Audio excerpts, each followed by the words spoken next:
All right, let's bring in the former Defense Secretary, General Jim Mattis. Good morning to you, General. Thanks for being with us. Good morning. What is the role of the military?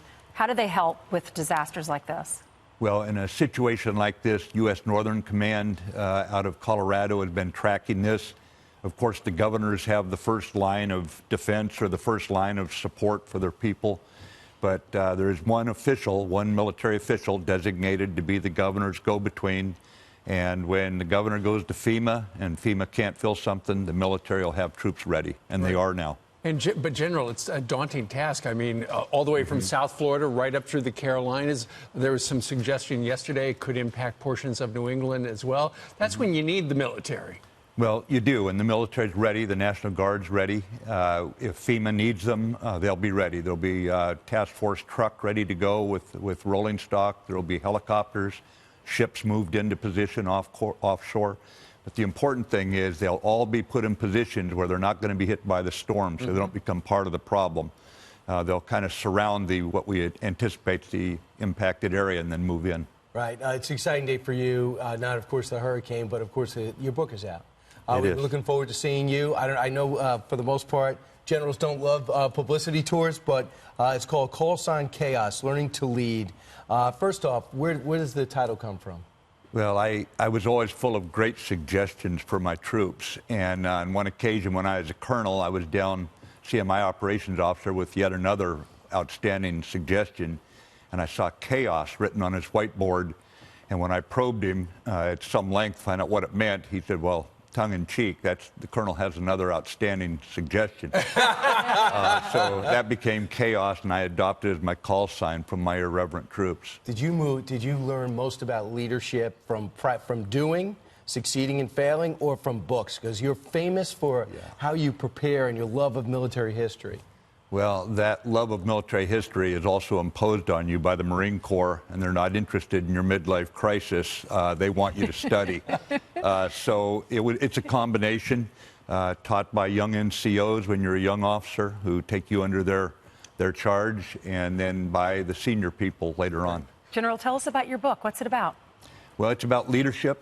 It's about allies. It's about how do you set the vision as a leader, so all your young people, right down to the youngest 18-year-olds, feel a sense of ownership, because once they do, you can delegate the authority for decision-making to them.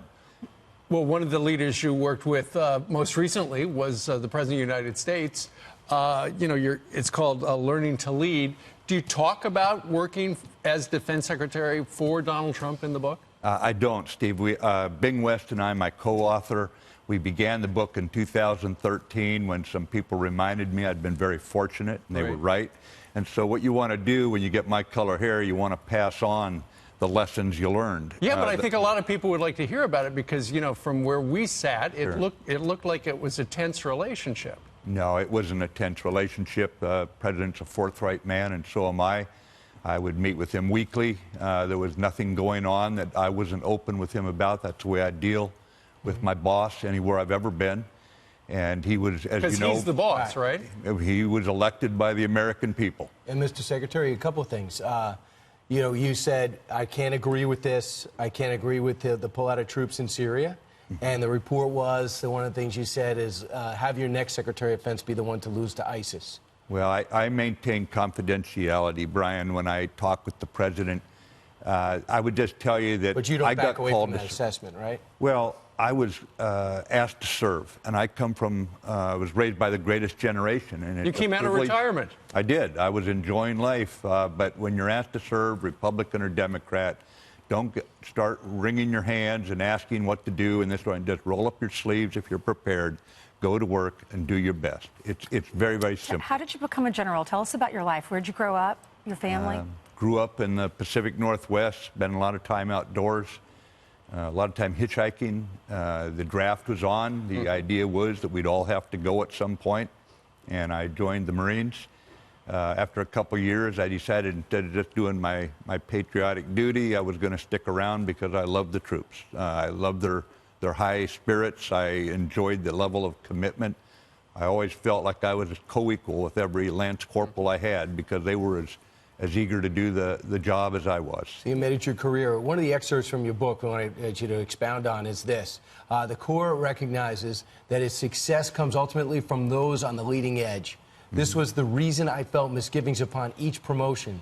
While I could take some satisfaction that I had met the standard of the promotion, I believed I could not do my job well if I had lost touch with those on the front lines who carried out orders at the point of danger. Is it because you thought you're going to end up in a desk, behind a desk, and not with the guys? And it wasn't just a desk. And with the women now. Exactly, but it was becoming more remote.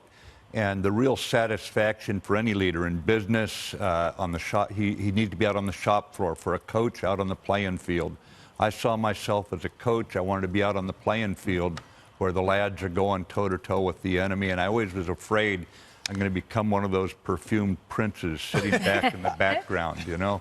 Right. So you have to fight that, though. But you had the nickname Mad Dog Mattis, but, you know, we've heard you don't like that nickname. Steve, I don't know where it came from. We were reading the newspaper one day outside Fallujah during a battle there that was very rough. The Marines were fighting like the Dickens, and during a lull, we got newspapers.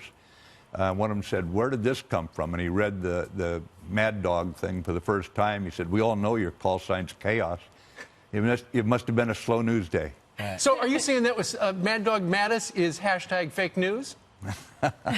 I won't go that far. I don't know if it's fake news, but it didn't sit well with me. It never has. General, here's another excerpt from the book. It says, history is determined by choices made. America's record is exceptional, despite some notable lapses. You have to go a long way to find a country more willing to admit its mistakes, listen to its friends, and correct its ways. Mm-hmm.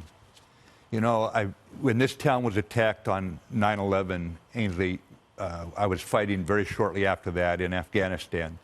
And joining us were countries like Canada and United Kingdom, Germany and Norway, Turkey and Jordan, Australia, New Zealand. Mm-hmm. These allies hadn't been attacked, but their values were attacked.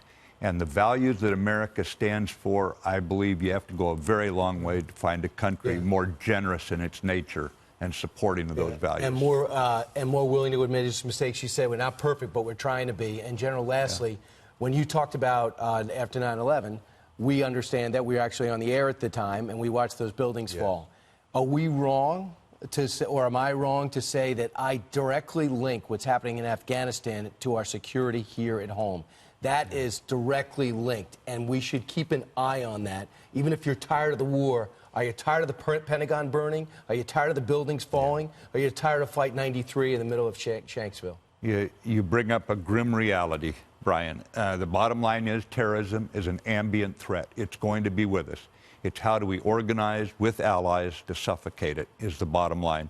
And you can declare a war over, you can want it over, but the enemy gets a vote. So I'm 100% aligned with how you just described it. Because there was an announcement that the ninth round of talks are producing some type of drawdown with the Taliban. Does it concern you? Well, I try not to talk, having parted ways with the administration over matters of policy.